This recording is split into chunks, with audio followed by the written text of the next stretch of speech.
When Margaret opened the door to the small antique shop at the end of Whitby Lane, a bell jingled overhead, sharp and sudden, as if startled by its own chime.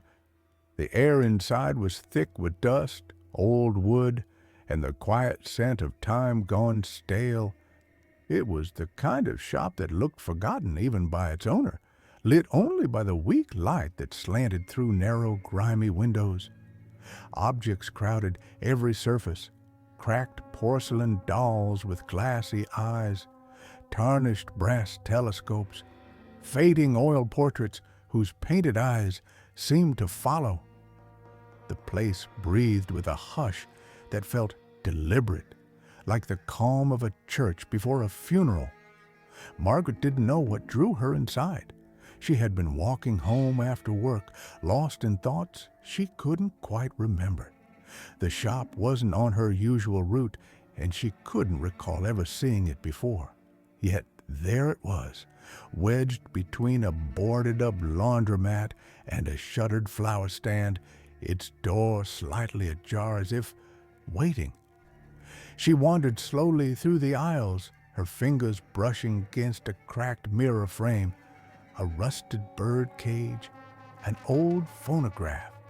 With its horn bent like a wilting flower, there was no sound but the creak of the floorboards under her boots.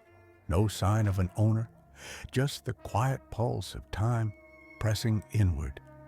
Then she saw it.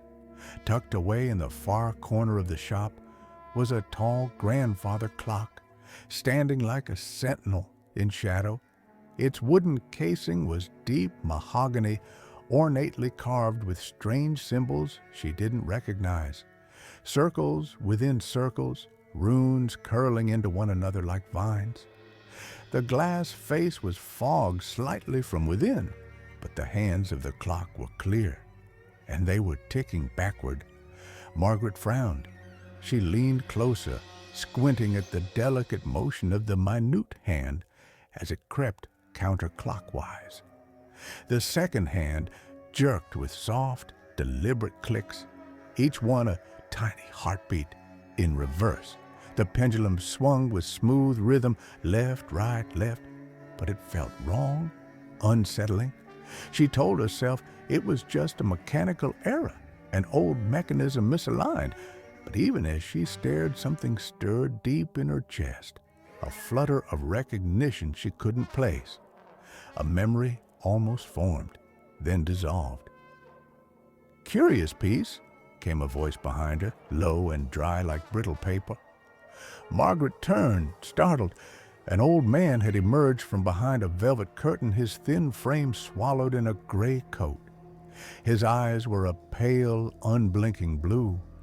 He smiled, though it didn't reach his eyes. She asked him about the clock, where it was from, how it worked.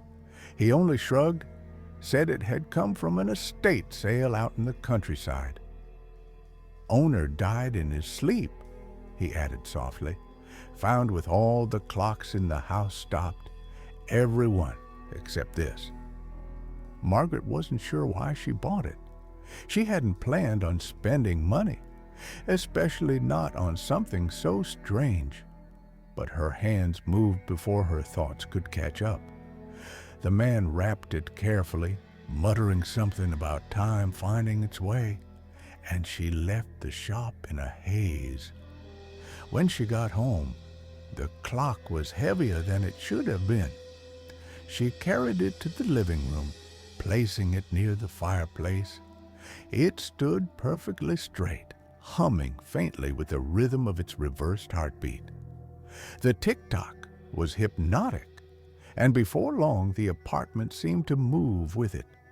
Shadows lengthened and curled oddly in the corners, and the light through the windows seemed colder, somehow removed. That night, Margaret dreamed of places she didn't remember visiting. A hallway with red wallpaper lit by flickering candlelight. A staircase that spiraled endlessly downward. She walked through her own home, but it was subtly wrong. Her furniture misaligned, her walls closer together. The ticking followed her, growing louder, echoing from places it shouldn't. She woke with the sense that something had shifted.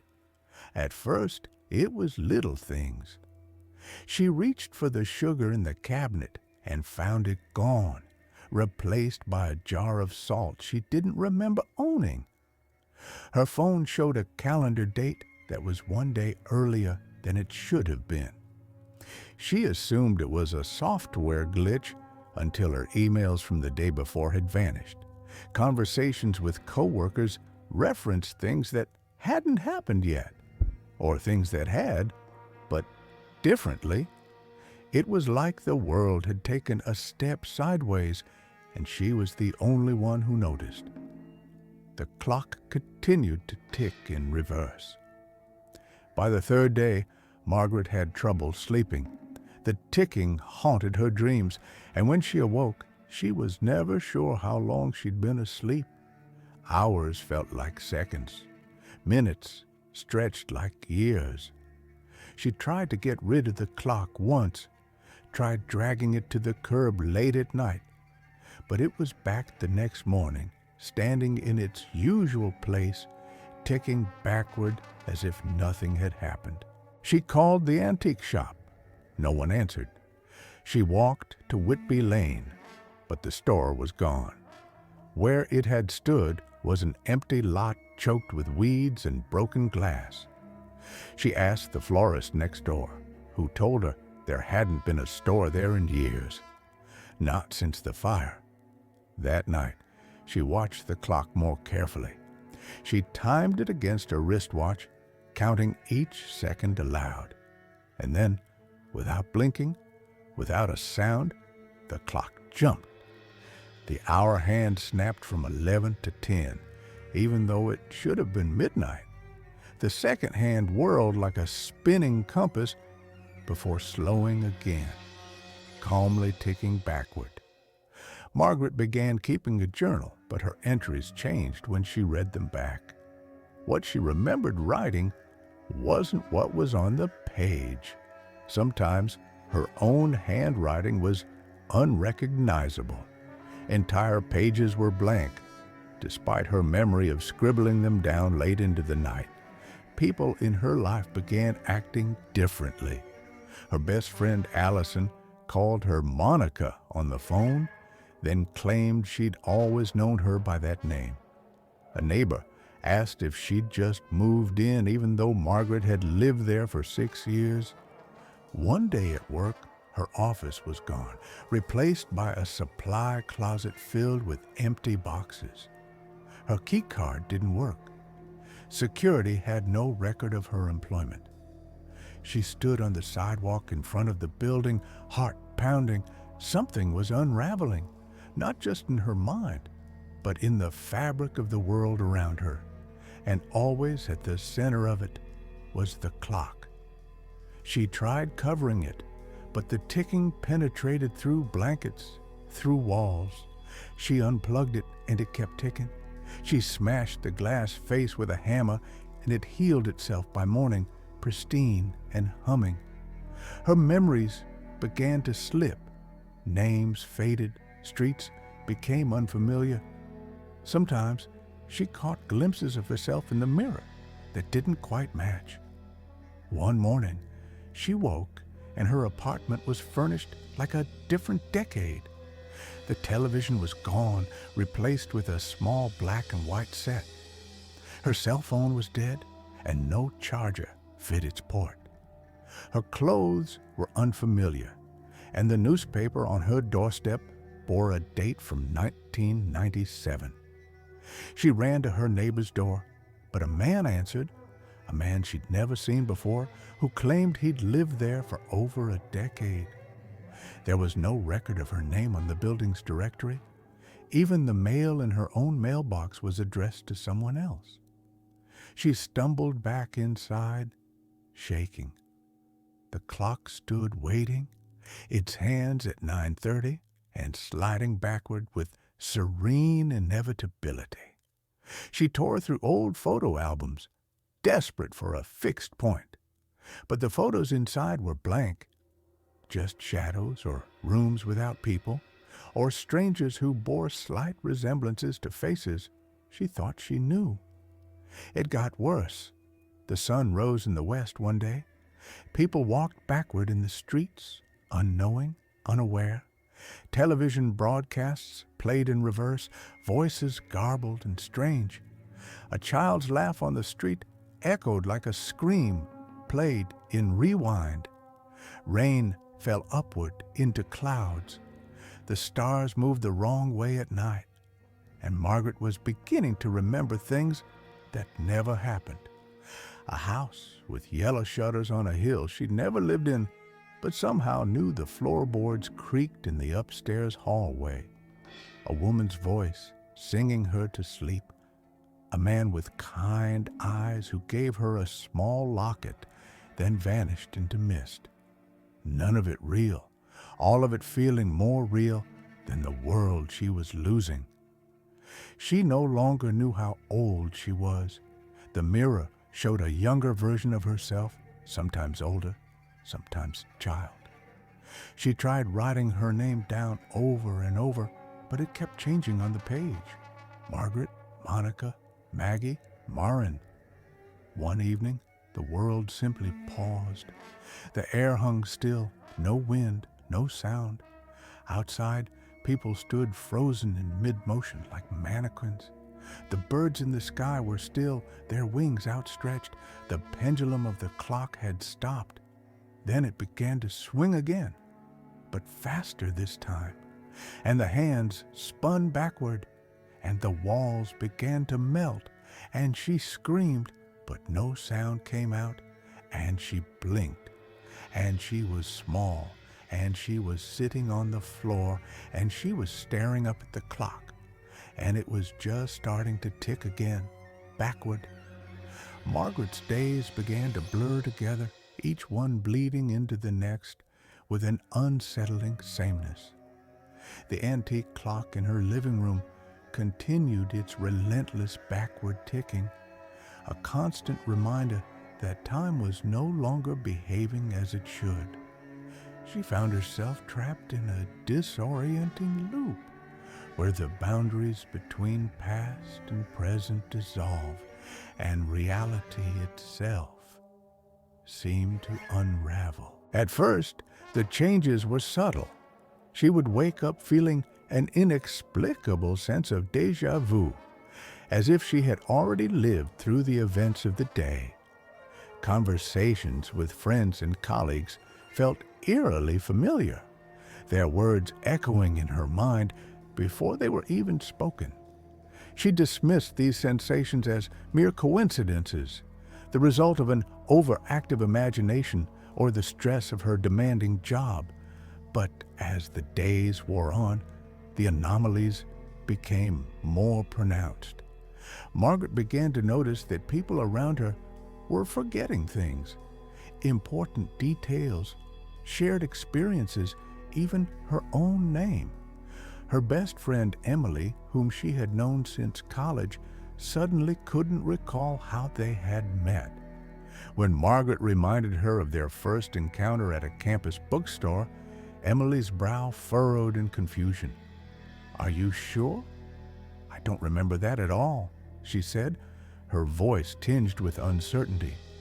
At work, projects she had completed vanished without a trace. Emails she distinctly remembered sending were nowhere to be found, and her colleagues denied ever receiving them. Meetings were rescheduled to dates that had already passed, leaving Margaret feeling as though she were perpetually out of sync with the rest of the world. The repetition of days became more blatant.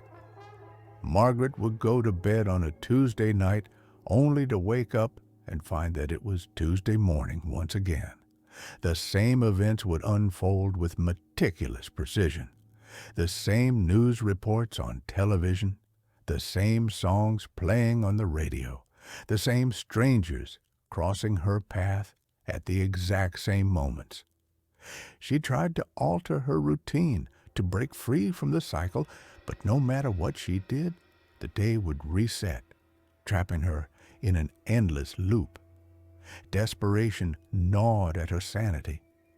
She confided in Emily about her experiences, hoping for some semblance of understanding. But Emily's response was dismissive. "Maybe you're just overworked," she suggested. "Take some time off, get some rest." Margaret knew that rest wouldn't solve her problem. The backward ticking clock had become the epicenter of her distorted reality. She attempted to get rid of it, hauling it out to the curb for garbage collection, but the next morning it was back in its usual spot, as if it had never been moved. She tried destroying it, smashing it with a hammer, setting it ablaze, but each attempt was futile. The clock remained unscathed, its hands steadily moving in reverse.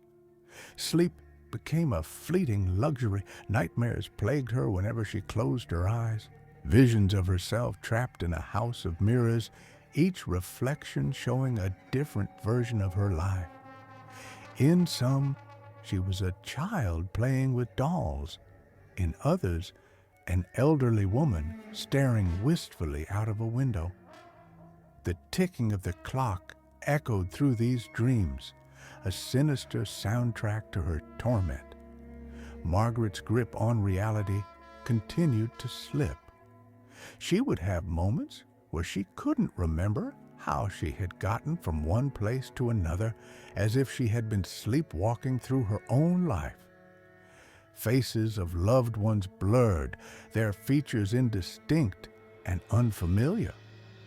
She began to question her own memories, unsure of what was real and what was a fabrication of her unraveling mind. One evening, as she sat alone in her apartment, the weight of her predicament pressing down on her, she noticed something peculiar. The clock's hands had stopped moving backward. For the first time since she had brought it into her home, it was silent. A glimmer of hope sparked within her. Perhaps the nightmare was finally over. But as she approached the clock, the room around her began to warp and shift. The walls trembled. The floor seemed to ripple beneath her feet. She reached out to steady herself, but her hands passed through the furniture as if it were made of mist. Panic surged through her veins as she realized that she was becoming untethered from her own reality. In a desperate attempt to anchor herself, Margaret focused on the clock, willing it to move forward, to restore the natural order of time. She closed her eyes, concentrating with every fiber of her being. When she opened them again, the room had returned to normal.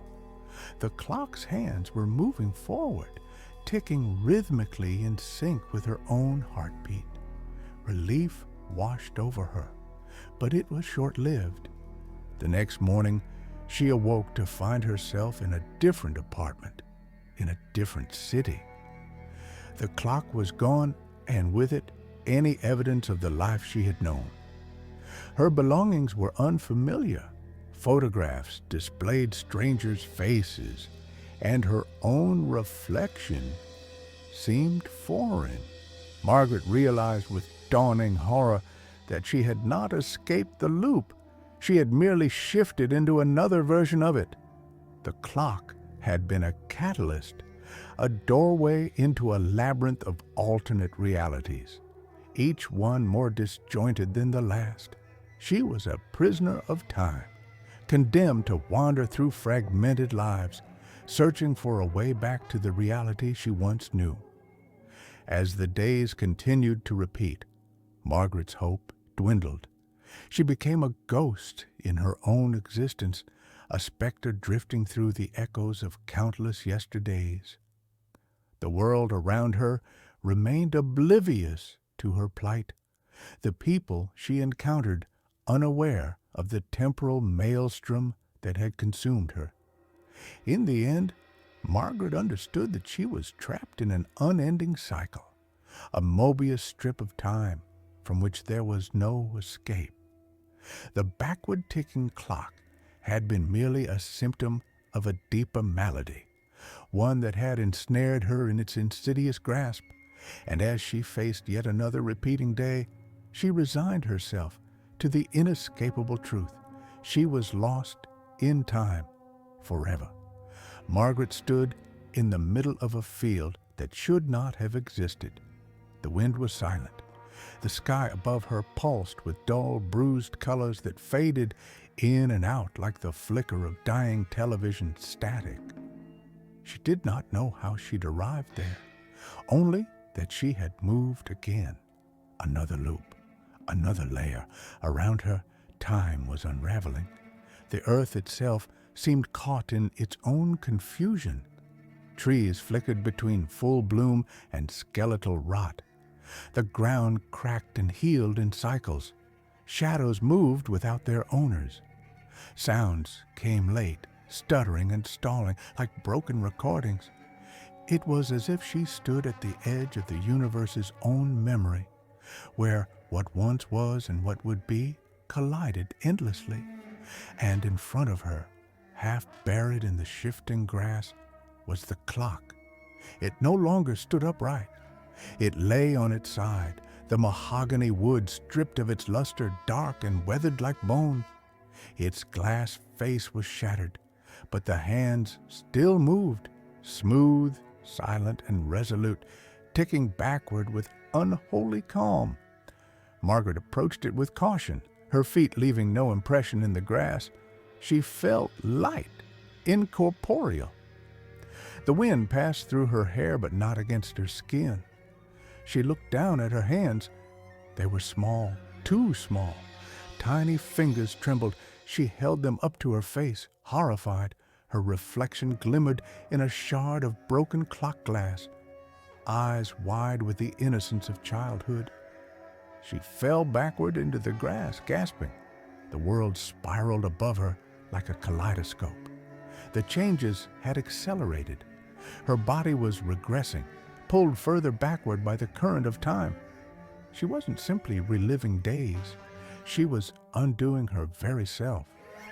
Memories crashed in her skull, fragmented like torn pages out of order. Her mother singing lullabies in a blue room, the smell of cinnamon toast on cold mornings, the sharp pain of falling from a bike, a high school hallway, her first apartment, a promotion at a job she no longer held, all of it overlapping, all of it slipping. She screamed, but the sound emerged as a soft, childish wail. From the field, the landscape shifted once more. She was back in her old childhood home, the living room, dimly lit, dust in the air like golden motes. On the mantel sat the clock, the same one, no longer broken, no longer aged, perfect, pristine, as it had always been, ticking backward. She stood there, 8 years old, dressed in pajamas with little rabbits on them, staring at the thing that had ruined her life. No, not ruined. Taken her somewhere deeper, somewhere truer. The clock had never been cursed. It was a door. But doors only open to those who knock. The room pulsed around her like a heartbeat. The walls breathed in and out. Time was unwinding at an exponential rate now, and her memories were slipping through her fingers like sand. She had forgotten how to tie her shoes. Then she forgot how to read. Her thoughts became images, shapes, colors, feelings. Then even those began to dim. Still she approached the clock, not with fear anymore, but with purpose. She reached out. The moment her fingers touched the cold glass, time stopped. A soundless explosion bloomed outward, a ripple in space.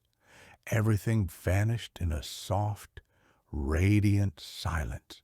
When it returned, she was standing in a different place, a hallway, familiar and endless.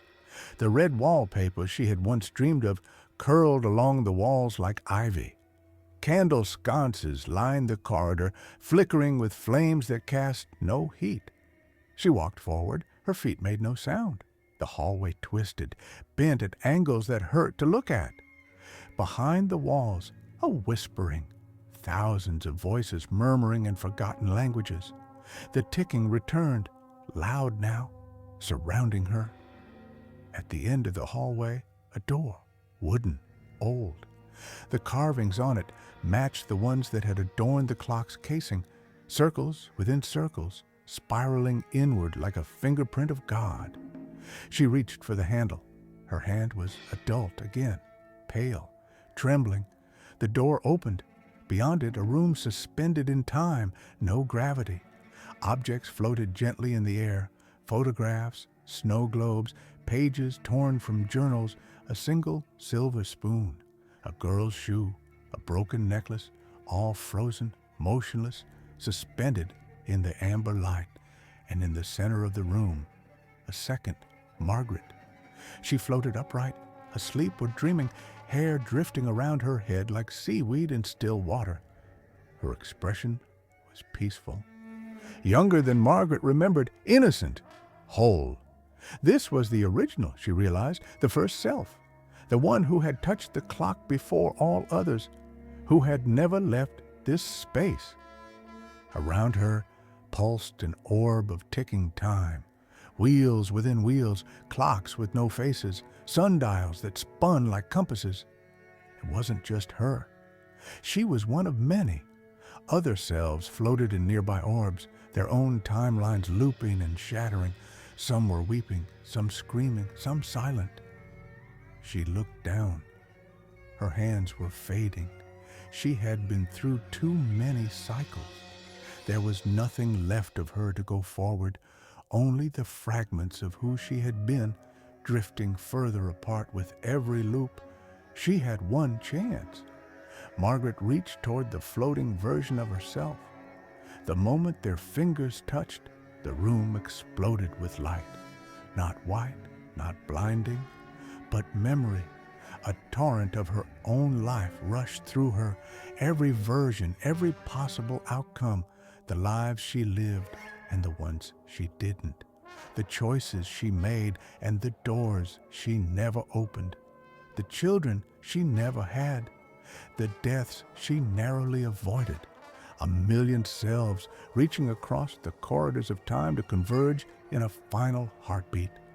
And then silence. When Margaret opened her eyes, she was lying on the carpet of her childhood bedroom. The clock sat in the corner, still, dead. Sunlight streamed through the curtains. Birds chirped. The smell of toast drifted in from downstairs. She sat up slowly, her limbs heavy with memory. She was an adult, not a child, not a ghost, real. She rose on shaking legs and approached the clock. Its hands were gone. The face was blank. On the floor beside it was a note written in handwriting that might have been hers. Time doesn't break. It remembers, and sometimes it wants you to remember too. She took the note and turned away. The world outside was normal again, but Margaret wasn't. She walked through the house, touching each surface like it might vanish. Her mother called from downstairs, asking if she wanted coffee. She paused, smiled, and whispered, "Yes." Somewhere, deep beneath the skin of the universe, the clocks continued to tick. But this one had stopped, and it was enough.